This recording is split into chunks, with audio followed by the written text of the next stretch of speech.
नमस्कार दोस्तों, कैसे हैं आप सभी लोग। उम्मीद करता हूँ आप सभी लोग जहाँ पर भी होंगे बढ़िया होंगे और स्वस्थ होंगे।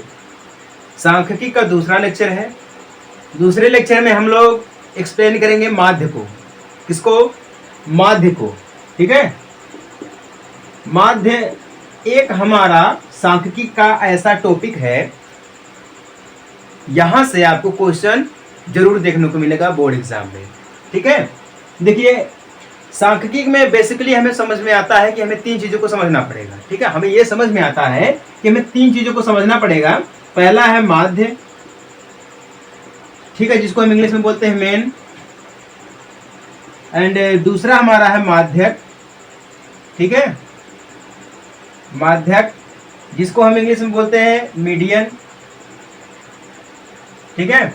और तीसरा हमारा है बहुलक, बहुलक, जिसको हम इंग्लिश में बोलते हैं मॉडल, मॉडल या मोड। ठीक है। हमें बेसिकली क्लास 10th में हमें तीन चीजों को ही समझना है। और ये जो तीन चीजें दी गई है ना, ये इतनी इंपॉर्टेंट है, इतनी इंपॉर्टेंट है कि बोर्ड एग्जाम में आपको 2-3 क्वेश्चन जरूर देखने को मिलेगा यहां से। ठीक है। पहले लेक्चर में हम लोगों ने एक्सप्लेन थोड़ा किया था माध्य को। ठीक है। माध्य में बेसिकली 3 फॉर्मूले होते हैं जो कि हम आपको पहले लेक्चर में बताए हैं। ठीक है। कितने फॉर्मूले होते हैं? 3 फॉर्मूले होते हैं। और वो 3 फॉर्मूले क्यों होते हैं, उसका प्रयोग क्यों करते हैं हम लोग हैं। ठीक है। ये भी हम आपको थोड़ा एक्सप्लेन किए थे उस पहले लेक्चर में। आज के इस लेक्चर में हम बिल्कुल विस्तार से एक्सप्लेन करेंगे। ठीक है। बस आप लोगों को अंत तक बने रहना है, इतना करना है। ठीक है। और लास्ट में आप लोग अपना फीडबैक जरूर दीजिएगा। ठीक है। चलिए क्लास को स्टार्ट करते हैं। देखिए, जो हमारा माध्य होता है, ठीक है, माध्य का मतलब क्या हो जाता है? मेन। मेन का मतलब मेन चीज हो जाती है। ठीक है। इसको हमें ज्ञात करना पड़ता है।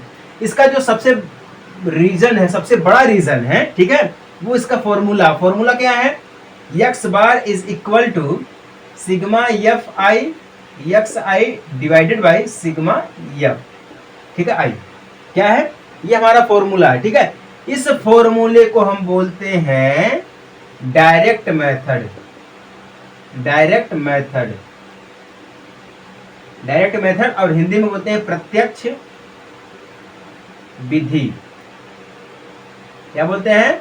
प्रत्यक्ष विधि बोलते हैं और डायरेक्ट मेथड भी बोलते हैं इंग्लिश में। ठीक है।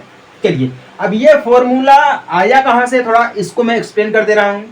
ठीक है। क्योंकि ये तो पता होना चाहिए ना, ये फॉर्मूला है, लेकिन ये फॉर्मूले का मतलब क्या है, कैसे ये फॉर्मूला हमारा बना है। ठीक है। अब देखिएगा, जैसे कि हमको पता है कि जब हमारे पास एक माध्य होता है, एक मेन होता है, तो x1 x2 x3, ठीक है, डॉट डॉट xn क्या होता है? xn तक होता है। ठीक है। तो ये जो हमारा एक माध्य होता है, क्या होता है? माध्य होता है। इसमें सबसे बड़ी चीज क्या होती है? फ्रीक्वेंसी। सांख्यिकी में अगर आपको माध्य, माध्यक और बहुलक को समझना है तो आपको फ्रीक्वेंसी को समझना पड़ेगा। किसको? फ्रीक्वेंसी। ठीक है। फ्रीक्वेंसी मतलब क्या होता है? बारंबारता। क्या हो जाती है? बारंबारता। एक होता है CF, CF होता है। ठीक है। इसको बोलते हैं कोमलटी फ्रीक्वेंसी। क्या बोलते हैं? कोमलटी फ्रीक्वेंसी बोलते हैं, यानी कि संचाई बारंबारता। एक होता है फ्रीक्वेंसी, यानी कि बारंबारता। ठीक है। तो देखिए, जब ये फ्रीक्वेंसी, इसके जो माध्य है, इसकी जो फ्रीक्वेंसी होगी वो होगी F1 F2 F3 dot dot dot Fn होगा। ठीक है। क्या होगा? Fn होगा।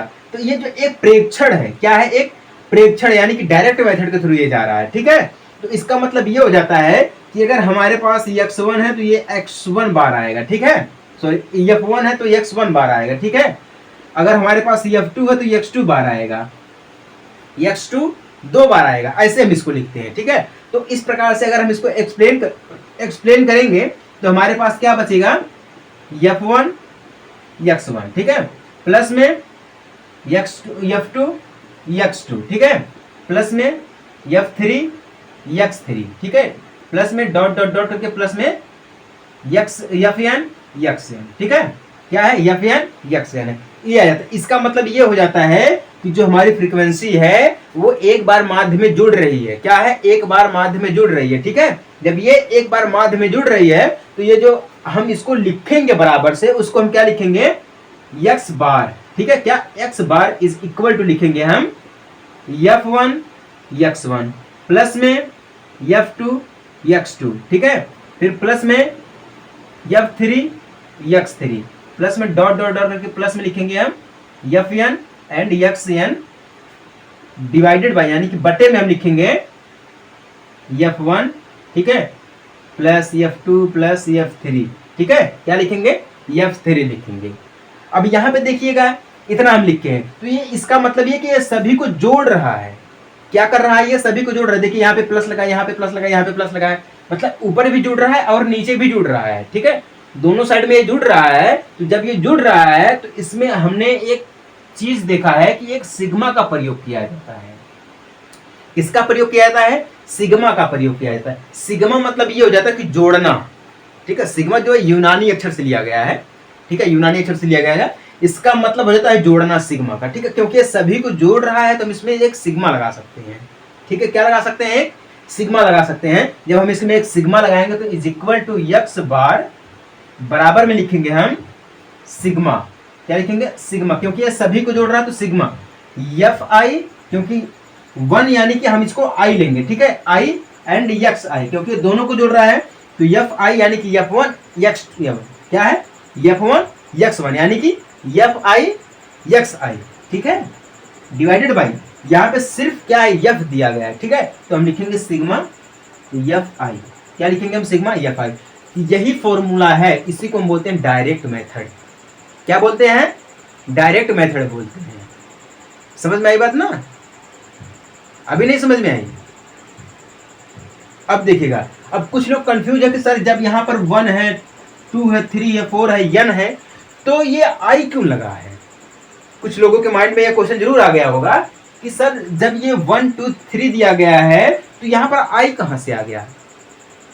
इसको मैं थोड़ा एक्सप्लेन करना चाहूंगा कि आई ये आया कहाँ से है। ध्यान दीजिएगा, देखिए यहां से 1 से चल रहा है, n तक जा रहा है। ठीक है, 1 से चल रहा है तो n तक जा रहा है, तो i is equal to, basically i is equal to 1 से n तक। क्या है? 1 से n तक। ठीक है, क्या है? 1 से n तक। तो अब हम इसको क्या लिखेंगे? इसको जब हम पूरा का पूरा लिखना चाहेंगे तो लिखेंगे हम x bar is equal to sigma i is equal to 1 से n। ठीक है, उसके बाद लिखेंगे हम एफ आई एक्स आई। ठीक है, डिवाइडेड बाई लिखेंगे sigma i is equal to 1 से n। ठीक है, 1 से n एफ आई। ठीक है, क्या लिखेंगे हम? F I. इतना बड़ा लिखेंगे। जब हम इसको डायरेक्ट, ये तो हम फॉर्मूला डायरेक्ट लेकर आए हैं ना, लेकिन इसका मतलब ये हो जाएगा कि इतना। ठीक, क्योंकि ये सभी को जोड़ रहा है, सभी को जोड़ रहा है तो इसका मतलब ये हो जाएगा, क्योंकि ये आई का मतलब हो जाता है कि 1 से लेकर n तक। क्योंकि 1 से लेकर n तक हमारी संख्याएं मिलेंगी, तो 1 से लेकर n तक मिलेंगे तो हम लिखेंगे i इज इक्वल टू 1, यानी कि 1 से n तक, 1 से लेकर n तक। ठीक है, तो इसका मतलब i हो जाता है। ठीक है, तो अब हम जब इसको हटाएंगे, क्योंकि ये पता हमें सिग्मा का मतलब जुड़ना होता है, i is equal to basically 1 से लेकर n तक होता ही होता है, तो हम क्या करेंगे? i को हटाएंगे तो हमारे पास क्या फॉर्मूला बन के आएगा? ये x bar is equal to sigma F i x i divided by sigma F I. ठीक है, यही हमारा होता है डायरेक्ट मेथड। अब भाई किसी को कोई डाउट है यहाँ पर? चलिए, अगर डाउट है ये तो बहुत बढ़िया है। एक मैं आपको एग्जांपल छोटा सा देना चाहता हूँ कि ये फॉर्मूले का हम प्रयोग कैसे करेंगे। ठीक है, इस फॉर्मूले का प्रयोग हम कैसे करेंगे? डायरेक्ट मेथड इसको बोलते हैं ना, हम क्या बोलते हैं? फॉर्मूले को आप लोग नोट कर लीजिएगा। ठीक है, फॉर्मूले को आप लोग फटाक से नोट कर लीजिएगा, डायरेक्ट मेथड। ठीक है, मान लीजिए हमारे पास एक एग्जांपल में दिया गया है कि किसी स्कूल के कक्षा 10 के 30 विद्यार्थी द्वारा गणित में, यानी कि क्लास 10th के 30 विद्यार्थी हैं।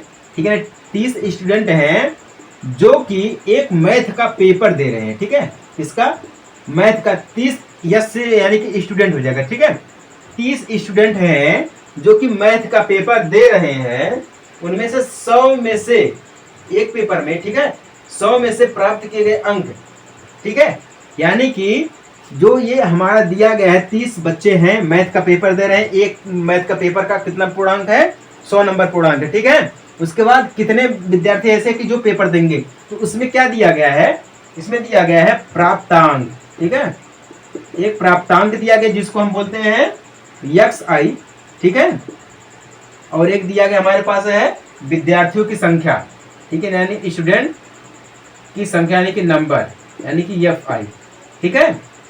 बेसिकली इसमें कुछ देखिए, आप जब भी सांख्यिकी यानी कि स्टैटिस्टिक को पढ़ेंगे तब आपको ना एक ग्राफ सारणी यानी कि सीरीज बनानी पड़ेगी, ठीक है। एक दिया गया है 10 नंबर, 20 नंबर, 30, 40, 50, ठीक है। 50 तक दिया नहीं, 50 से आगे दिया गया है। ये क्या दिया गया, 1 सेकेंड, नहीं 1 सेकेंड, नंबर में कुछ चेंजेस कर दिया गया है। 56 है, क्या है, 56 है। एंड ये विद्यार्थी की संख्या 1 1 3, ठीक है, 4 3, क्या है, 4 3। तो पहले में 10 है, फिर 20 है, फिर क्या है 36 है, 30 नहीं है 36 है।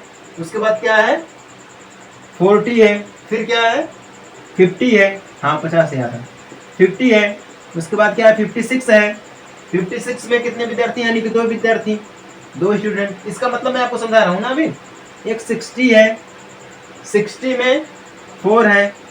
एक 70 है, 70 में 4 है, ठीक है।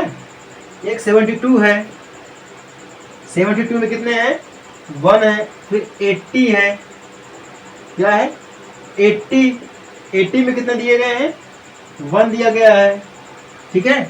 फिर एक 88 है, 88 में कितना दिया गया है, 2 दिया गया। फिर 92 है, फिर 95 है, ठीक है। ये 2 है, 92 है, 95, ठीक है। ये दिया गया है।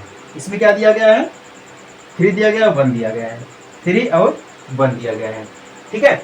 ये बोल रहा है, इसका मतलब ये हो जाएगा कि ये जो प्राप्तांक है यानी कि जो स्टूडेंट की संख्या है वो क्या है, FI है, ठीक है। अब देखिए, एक विद्यार्थी ऐसा है जो 10 नंबर पाया है, ठीक है, और एक विद्यार्थी ऐसा है जो 20 नंबर पाया है, और 3 विद्यार्थी ऐसे हैं जो कि 36 नंबर पाए हैं, और 4 विद्यार्थी ऐसे यानी कि 4 स्टूडेंट ऐसे हैं जो कि 40 नंबर पाए हैं, और 3 विद्यार्थी ऐसे हैं जो कि 50 नंबर पाए हैं, और 2 विद्यार्थी ऐसे हैं जो 56 नंबर पाए हैं, 4 विद्यार्थी ऐसे हैं जो 60 नंबर पाए यानी कि 60 नंबर पाए हैं, और 4 विद्यार्थी ऐसे जो कि 70 नंबर पाए हैं।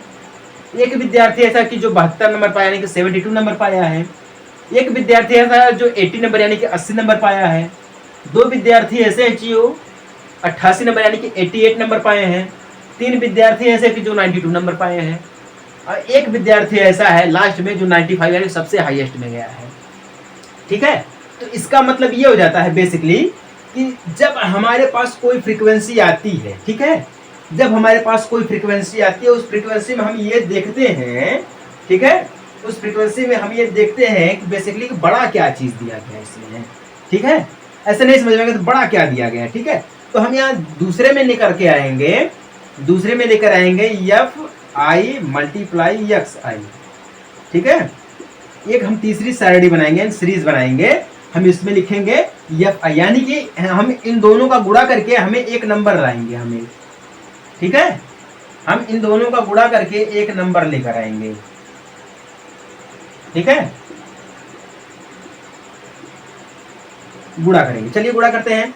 10 का गुणा 1 में करेंगे 10 मिलेगा। 10 का गुणा 1, 20 का गुणा 1 में करेंगे तो 20। 6 का गुणा 3 का गुणा हम 36 में करेंगे, 6 3 18 के 8 मिल जाएगा हमें। 3 53 10 के 0 यानी कि 18 मिल जाएगा, 108 मिल जाएगा, है कि नहीं है। उसके बाद क्या मिल जाएगा हमारे 4 चौके 16 यानी कि 160 मिल जाएगा। 5 3 15 यानी कि 150 मिल जाएगा, है कि नहीं है। क्या मिल जाएगा 160 150 मिल जाएगा। उसके बाद 6 दूना 12 के 2, 5 दूना 10 11 मिल जाएगा यानी कि 112। 6 चौका 24 240, ठीक है। 7 चौका 28 280, ये 72 मिल जाएगा, ये 80 मिल जाएगा, ये कितना मिल जाएगा 8 दूनी 16, 8 दूनी 16 यानी कि 176 मिल जाएगा, ठीक है। ये कितना मिल जाएगा 6, 9 18 यानी कि 186 और ये 95 मिल जाएगा। कितना मिल जाएगा? इज इक्वल टू 95 मिल जाएगा। ठीक है, 3 दूना 6, 9 70, सॉरी यहाँ पे मिस्टेक हो गया, 270। हाँ अब ये ठीक है। ठीक है, अब यहाँ तक ये मिल गया है। अब ये आप बताइए हमको, अब आप हमको ये बताइएगा कि यहाँ पे क्वेश्चन में क्या बोल रहा है। ठीक है, इसको अगर हम सीधा सीधा कर देंगे तो कोई दिक्कत वाली बात नहीं है। ठीक है, लेकिन हम बेसिकली आपको एक समझा रहे हैं। ठीक है, तो इसका मतलब हम सबसे पहले क्या करेंगे, फ्रीक्वेंसी, यानी कि यहाँ पे क्या दिया गया, एफ आई। एफ आई मतलब ये फ्रीक्वेंसी होती है। ठीक है, यानी कि विद्यार्थी की संख्या को हम सबसे क्या करेंगे, इकट्ठा करेंगे। टोटल कितने विद्यार्थियों की संख्या दी गई है, 30 दिया गया है। ठीक है, तो हम यहाँ पे क्या लिखेंगे, विद्यार्थियों की संख्या इज इक्वल टू यानी कि 30 लिखेंगे। ठीक है, अब ये क्या है, एफ आई एक्स आई, यानी कि ऊपर हमें लिखना है, तो मतलब इन सभी को हमें जोड़ना पड़ेगा। ठीक है, जब हम इन सभी को जोड़ेंगे तो इसका टोटल वैल्यू आएगा 1779। कितना आएगा, 1779 है इसका वैल्यू आएगा। ठीक है, किसका, sigma F i x i. ठीक है, इज इक्वल टू, अब ये क्या है, एफ आई यानी सिग्मा। क्लियर है ना, तो इसकी जब हम वैल्यू रखेंगे तो ये क्या, सिग्मा एफ आई एक्स आई कितना मिला हमें है, 1779 डिवाइडेड बाई 13, यानी कि एफ आई कितना मिला, 13 मिला है। तो टोटल कितना हो जाएगा इसका, टोटल वैल्यू इसका कितना आ जाएगा, है नहीं पता है, डायरेक्ट इसको काटिए ना,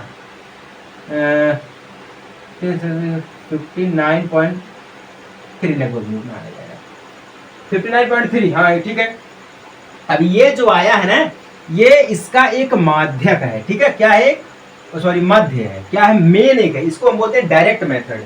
क्या बोलते हैं हम इसको, है डायरेक्ट मेथड बोलते हैं। समझ में आई बात ना, इसी को हम डायरेक्ट मेथड बोलते हैं। कोई दिक्कत किसी को नहीं है तो बहुत बढ़िया है। अगर कोई डाउट होगा आपको तो आप बेसिकली हमें बता सकते हैं कि हाँ हमें ये डाउट है। ठीक है, आप हमें ये बता सकते हैं कि हमें ये डाउट है। ठीक ना, चलिए, ये तो एक नॉर्मल सा हो गया है, एक नॉर्मल सा क्वेश्चन हमारे पास ये आ गया है। ठीक है, अभी इससे और बड़े बड़े क्वेश्चन हमारे पास रहेंगे, तो हम आपको एक छोटा सा एग्जांपल दिए हैं। चलिए इसको हटाते हैं। अब देखिएगा, इसमें अगर हम दूसरे क्वेश्चन की बात करेंगे तो दूसरे क्वेश्चन में एक एग्जांपल मैं ले लेता हूं। ठीक है, यहाँ पे वर्ग अंतराल, ठीक है, वर्ग अंतराल रहेगा और एक में रहेगा हमारे पास क्या है, विद्यार्थियों की संख्या यानी कि स्टूडेंट की संख्या यानी कि नंबर। ये क्या है, एफ आई है। क्या है, एफ आई है। ठीक है, अब देखिएगा, जब ये एफ आई दिया गया है तो एक हमें निकालना है एक्स आई। क्या निकालना है, एक्स आई निकालना है। बाकी इन सभी को हमें जोड़ करके एफ आई एक्स आई निकालना पड़ेगा। क्या निकालना पड़ेगा, एफ आई एक्स आई। ठीक है, वर्ग अंतराल में क्या दिया गया है, 10 से 25, 10 से 25, 25 से 40। ठीक है, उसके बाद 40 से 55, 55 से हमें लगता है 70 दिया होगा। ठीक है, 70 दिया है, 70 से 85, 70 से 85 हो गया, फिर 85 से 100 हो गया। ठीक है, कितना हो गया, 85 से 100 हो गया। ठीक है, बेसिकली यहां तक आ गया हमारे पास, ये 85 से 100 हो गया। अब क्या दिया गया, स्टूडेंट की संख्या क्या दी गई, 2 है, 3 है, यहाँ पर क्या है, 7 दिया गया है, 7 6 6, यहाँ पर है 7 6 6 एंड 6। अब देखिएगा, अब हमें निकालना है यस एक्स आई। क्या निकालना है, एक्स आई। अब देखिए, अब जब इस ऐसे क्वेश्चन रहेंगे ना तो इसके लिए एक नियम बना रहता है, वर्ग अंतराल निकालने के लिए एक नियम बना रहता है, अपर लिमिट, अपर वर्ग क्लास यानी कि अपर क्लास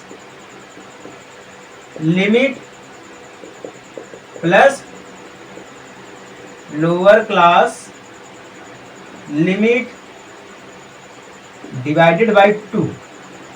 अब ये अपर क्लास क्या है और लोअर क्लास क्या है, इसके लिए एक बेसिकली रूल बना है। वो है कि यहाँ पे जो देखिए, जो हमारा मिड पॉइंट होता है, ठीक है, क्या होता है, मिड पॉइंट होता है। हम मिड पॉइंट में क्या देखेंगे, जो सबसे बड़ी हमारे पास फ्रीक्वेंसी रहेगी। ठीक है, मिड पॉइंट में हम क्या देखेंगे, जो हमारे पास सबसे बड़ी फ्रीक्वेंसी रहेगी उसी को हम लिखते हैं मिड पॉइंट। अब सबसे बड़ी फ्रीक्वेंसी क्या हमारे पास है, 2 तो छोटी है, 3 छोटी है, 6 चाहिए। सबसे बड़ी फ्रीक्वेंसी हमारी क्या है, 7 है। ठीक है। जब सबसे बड़ी हमारी फ्रीक्वेंसी 7 है तो यही हो जाएगा हमारा क्या है, वर्ग अंतराल। ठीक है, क्या हो जाएगा, वर्ग अंतराल हो जाएगा। ठीक है, अब ये 40 है और ये 55 है। ठीक है, अब 40 और 55 को हम क्या करेंगे, डिवाइड, सॉरी, दोनों को ऐड करके हम क्या करेंगे, 2 से भाग देंगे। जब हम दोनों को ऐड करेंगे तो कितना हो जाएगा, 95। ठीक है, divided by 2 is equal to क्या हमारे पास हो जाएगा, 45.5। क्या हो जाएगा, 45.5। ठीक है, 55 ठीक है, यही होगा हमारे पास। ठीक है, 40 यानी कि 45.5 हमारे पास होगा। ठीक है, 45.5 होगा। ठीक है, अब ये हमारे पास एक मिड पॉइंट हो गया। ठीक है, अब हमें अगर एक्स आई को निकालना है तो हमें क्या करना पड़ेगा, इस फॉर्मूले का प्रयोग करना पड़ेगा। ठीक है, अपर लिमिट क्या हमारी है 10, लोअर लिमिट हमारी क्या है 25 है। ठीक है, दोनों को हम आपस में जोड़ देंगे, जो वर्ग अंतराल में रहेगा इन दोनों को आपस में जोड़ देंगे हम, तो 10 और 25 कितना होता है, 35 होता है। कितना होता है, 35 बटा में 2 कर देंगे हम, तो 35 का आधा कितना होता है, 17। ठीक है, कितना होता है, 35 का आधा कितना होता है, 17 होता है। ठीक है, तो हम लिख देंगे यहाँ पर 17। क्या लिख देंगे हम यहाँ पर, 17 लिख देंगे। ठीक है, 25 10 35, 35 17 दूनी 34 से 35, हाँ ठीक है, सॉरी 1 सेकंड, हाँ 35 इसका आधे आध होता है। ठीक है, अब ये 25 और 40 कितना होता है, 65 होता है। अब 65 का आधा कितना होता है हमारे पास है, 65 का आधा कितना होता है, 32 गुना 64 होता है 65, यानी कि 32.5। अब इसका कितना हो जाएगा, 45 ठीक है, कितना हो जाएगा, 90 47 1 सेकंड, ये 7 हो जाएगा। हाँ अब समझ में आया, 47.5 हो जाएगा ये। ठीक है, अब ये क्या है, 55 है और ये 70 है, दोनों को हम ऐड करेंगे तो 55 और 70 कितना हो जाएगा, 125। ठीक है, कितना हो जाएगा, 7 5 12, हाँ ठीक है, 125 का आधा कितना होता है, 62, कितना 62.5। ठीक है, अब हम जब इसको 78 को, सॉरी 70 को और 85 को, 70 और 85 को ऐड करेंगे तो हमें कितना मिलेगा, 77.5, यानी कि डिवाइड बाय हम 2 करेंगे इसको लिमिट। ठीक है, उसके बाद हमारे पास क्या बचेगा, ये 80 वाला, 1 2 3 4 5। ठीक है, 1 2 3 4 5 6, हाँ अब ये 100 को और 80 यानी कि 185 को, टोटल कितना हो जाएगा हमारा, 92.5। ठीक है, ये हमारे पास आ गया है। अब देखिए, जब भी अगर हमारे पास ऐसे क्वेश्चन आएगा और फ्रीक्वेंसी निकालने की बात करेगा तो, सॉरी हमारे पास मध्य निकालने की बात करेगा तो दोनों को हम यानी कि upper class limit plus lower class limit divided by 2, यानी कि हम इनको क्या करेंगे, आपस में जोड़ के आधा कर देंगे। ठीक है, तो हमारा एक्स आई निकल आएगा। क्या करेंगे, दोनों को जोड़ करके आधा कर देंगे। ठीक है, चलिए अब हम क्या करेंगे, याद दिया है एफ आई एक्स आई, दोनों को हम आपस में गुणा करेंगे। ठीक है, जब हम आपस में गुणा करेंगे तो कितना हो जाएगा, 17.5 का यानी कि 35 हो जाएगा। ठीक है, उसके बाद हम 32.5 का गुणा हम 3 में करेंगे तो कितना हो जाएगा, 97.5 हो जाएगा, 97.5 हो जाएगा। अब उसके बाद 47.5 का गुणा 7 में करेंगे हम तो कितना हो जाएगा, 332.5 लगभग 5 होगा। ठीक है, अब 62.5 का 6 में करेंगे हम तो कितना हो जाएगा, 375, कितना 375। ठीक है, 0 लगा देंगे, कोई दिक्कत वाली बात नहीं है, 10 मिनट लगा करके 77.5 को हम करेंगे तो कितना हो जाएगा, 465, कितना 465 इतना हो जाएगा। ठीक है, अब 92.5 को करेंगे ऐड हम तो डायरेक्ट 555 हो जाएगा, 5550। ठीक है, अब हम क्या करेंगे, हम इसको ऐड करेंगे। ठीक है, जब हम इसको ऐड करेंगे तो लिखेंगे हम sigma F i is equal to, सभी को जब हम ऐड करेंगे तो टोटल हमें मिलेगा 1860, कितना 1860 मिलेगा। ठीक है, अब हम जब इसको ऐड करेंगे तो टोटल हमें कितना मिलेगा, 5 7 5 12 12 6 जो हमारा 18 18 6 24 24 6 30, यानी कि कितना मिल जाएगा, ये सिग्मा एफ आई टोटल कितना मिलेगा, 30 मिलेगा। ठीक है, तो फॉर्मूला हमारा डायरेक्ट मेथड का क्या था, x bar is equal to sigma F i x i divided by sigma F I. ठीक है, बराबर में क्या मिल जाएगा, 1860 बटा में 30, बराबर में क्या मिल जाएगा, हम इसको काटेंगे 6 3 18, ये डायरेक्ट कट जाएगा और 30 दूना 60 यानी कि कितना मिल जाएगा हमारे पास, 6 18 यानी कि 32, 6 6 18 यानी कि 6 3 से काटेंगे 6 का 18 और 30 दूना 60 यानी कि 62। टोटल कितना मिल जाएगा, 62 मिल जाएगा इसका। ठीक है, इसका जो माध्य होगा वो क्या मिल जाएगा हमें, 62 मिल जाएगा। समझ में आई बात ना, ऐसे हम इसको निकालते हैं। और इसके लिए एक और लिमिट हमारे पास दी गई है। ठीक है, हमारे पास एक और नियम है जिसको हम बोलते हैं कल्पित माध्य बिंदु। ठीक है, बिंदु या हम इसको बोलते हैं विधि। ठीक है, क्या है, कल्पित माध्य विधि। ठीक है, ये है upper class limit plus lower class limit. ठीक है, अब ये क्या है, कल्पित माध्य विधि। ठीक है, बराबर ये क्या होता है, x bar is equal to a plus में sigma F I D I divided by sigma F I.